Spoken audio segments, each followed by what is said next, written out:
Nadreen अस्सलाम वालेकुम। Inside news के नए प्रोग्राम के साथ मैं हूं इब्राहिम राजा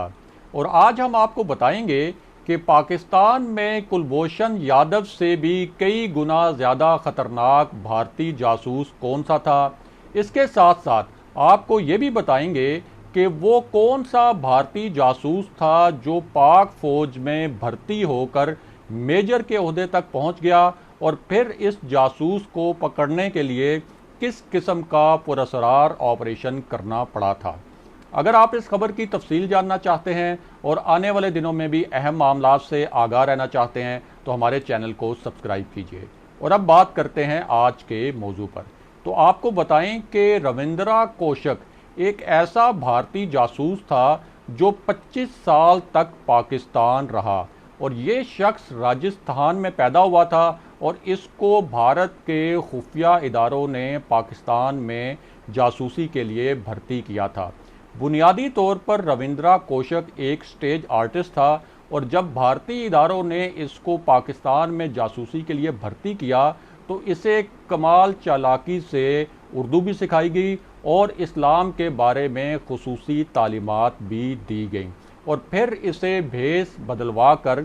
पाकिस्तान भेज दिया गया। और पाकिस्तान इसे जब भेजा गया तो इसका नाम नबी अहमद शाकिर रखा गया, यानी पाकिस्तान में इसकी शनाख्त नबी अहमद शाकिर के नाम से बनाई गई। और ये जो शख्स था ये बहुत ही ज़्यादा शातिर था। पाकिस्तान पहुंचकर इसने कराची यूनिवर्सिटी में दाखिला ले लिया, इसने पाकिस्तान में शादी भी की और इसका एक बच्चा भी था।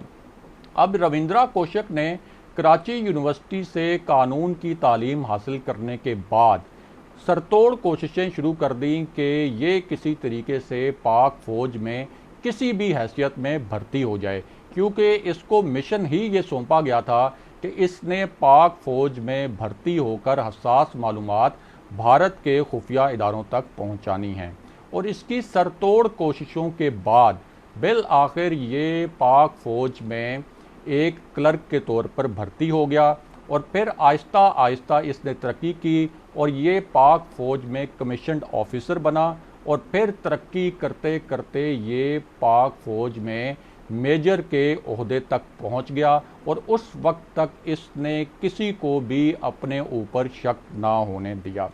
उसके बाद जब कुछ अर्सा गुजरा तो पाकिस्तान के खुफिया इदारों ने एक और भारतीय जासूस को पकड़ा। अब ये जो दूसरा भारतीय जासूस पाकिस्तानी इदारों ने पकड़ा, इसके बारे में पता चला कि इसको ये जिम्मेदारी दी गई थी कि ये रविंद्रा कोशक, यानी जो पाकिस्तान में मेजर नबी अहमद शाकिर के नाम से रह रहा था,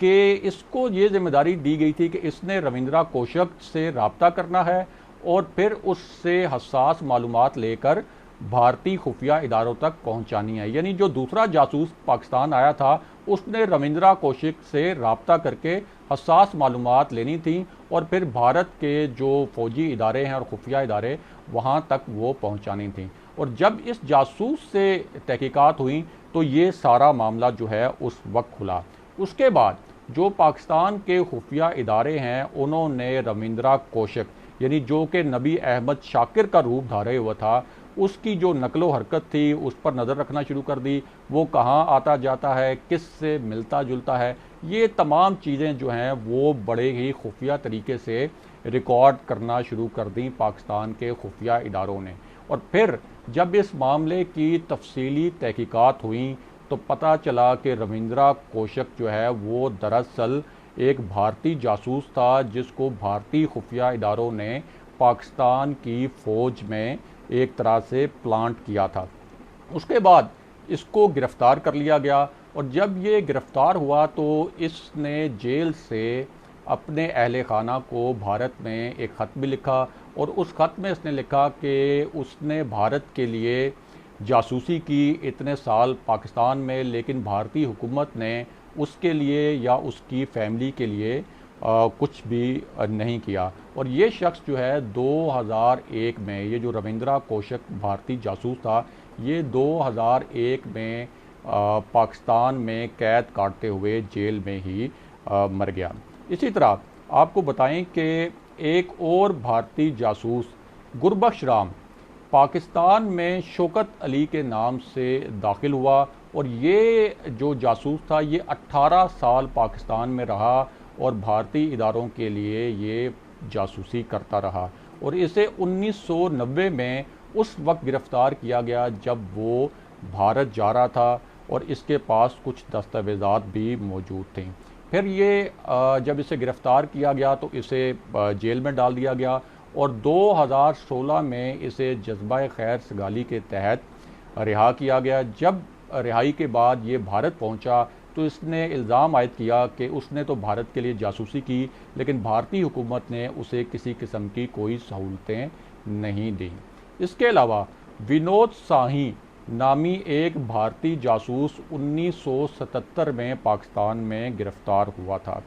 और उसने बताया था कि वो बुनियादी तौर पर एक टैक्सी ड्राइवर था और उसकी मुलाकात एक भारतीय जासूस से हुई थी जिसने उसे सरकारी मुलाजमत की पेशकश की थी और उसके बाद भारतीय खुफिया इदारों ने उसे एक जासूस के तौर पर भर्ती किया, उसकी तरबियत की और उसे पाकिस्तान भेज दिया गया। जब ये शख्स पकड़ा गया जासूसी करते हुए पाकिस्तान में और तहकीकात में साबित भी हो गया कि ये भारत के लिए जासूसी कर रहा था, तो इसको जेल भेज दिया गया और पाकिस्तानी जेलों में 11 साल गुजारने के बाद जब ये भारत पहुंचा तो इसने भी भारतीय हुकूमत से ये शिकवा किया कि भारतीय जासूस और भारतीय फ़ौजी जब पकड़े जाते हैं या जब उन पर कोई मुश्किल आती है तो भारतीय फ़ौज उनकी ज़िम्मेदारी नहीं लेती या उनकी ऑनरशिप नहीं लेती। इसी तरह एक भारतीय जासूस सुरभजीत सिंह, उसे पाकिस्तान के खुफिया इदारों ने 1990 में पकड़ा था और ये सुरभजीत सिंह जो था इसने फैसलाबाद, मुल्तान और लाहौर में धमाके किए थे जिनमें कई कीमती जानें जो हैं वो ज़ाया हुई थी।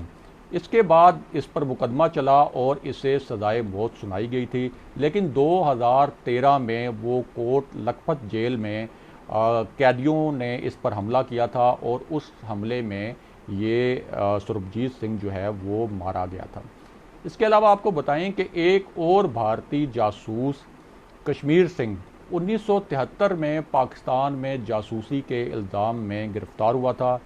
इसने पाकिस्तान में 35 बरस जो हैं वो जेल में गुजारे, लेकिन 35 बरस के बाद पाकिस्तान ने इसे जज्बा खैर सगाली के तहत रिहा किया। लेकिन ये जो शख्स था जो पाकिस्तान में कश्मीर सिंह के नाम से जासूसी कर रहा था, कश्मीर सिंह नामी जासूस, इसने भारत पहुंचते ही ये एतराफ़ किया कि वो पाकिस्तान में जासूसी कर रहा था और इस तरह से उसने एक तरह से भारत की जो सरकारी पॉलिसी है पाकिस्तान में जासूसी करवाने की और दहशतगर्दी करवाने की, उसका एतराफ़ किया।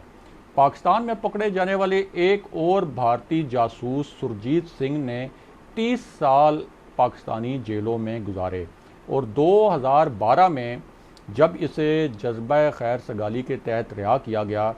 और वो भारत पहुंचा तो भारत की जानिब से किसी भी महकमे के हुकाम ने इसका कोई इस्तकबाल नहीं किया और उसने भी वहां जाकर भारतीय हुकूमत से ये शिकवा किया कि भारतीय हुकूमत ने उसके लिए कुछ भी नहीं किया, उसकी फैमिली के लिए भी कुछ नहीं किया और उसको ऑन करने से ही, उसकी ज़िम्मेदारी लेने से ही इनकार कर दिया। और उसने ये सबूत भी पेश किए कि उसकी गैर मौजूदगी में, यानी जब वो भारत के लिए पाकिस्तान में जासूसी कर रहा था तो उस दौरान उसके ख़ानदान को उस वक्त 150 रुपये माहाना पेंशन भी दी जाती रही, लेकिन भारतीय हुकूमत ने उसकी और उसके अहले खाना की कोई मदद नहीं की। और अब बात करते हैं भारतीय जासूस कुलभूषण यादव की। ये जो कुलभूषण यादव भारतीय जासूस है, ये बुनियादी तौर पर हाजिर सर्विस भारतीय नेवी का अफसर है, यानी भारतीय बहरिया का ये हाजिर सर्विस ऑफिसर था जिस वक्त ये पाकिस्तान में जासूसी कर रहा था। और ख़ुद भारतीय अखबारात ने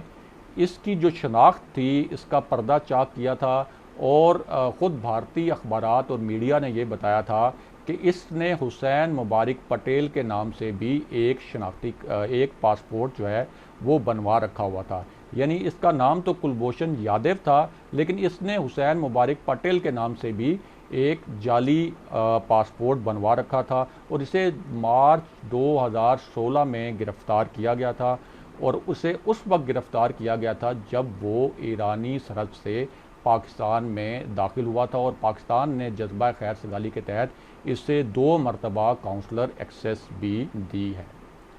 नाज़रीन, आज के प्रोग्राम में हमने आपके साथ जो खबर शेयर की, आज हमने आपके सामने जो तज्ज़िया पेश किया, इसके मुतल्लिक कमेंट्स कीजिए, इसके मुतल्लिक फ़ीडबैक दीजिए और अगर आप आने वाले दिनों में भी अहम मामलात से आगाह रहना चाहते हैं तो हमारे चैनल को सब्सक्राइब कीजिए। अगले प्रोग्राम में कुछ मज़ीद और अहम खबरों के साथ हाजिर होंगे। तब तक के लिए खुदा हाफिज़।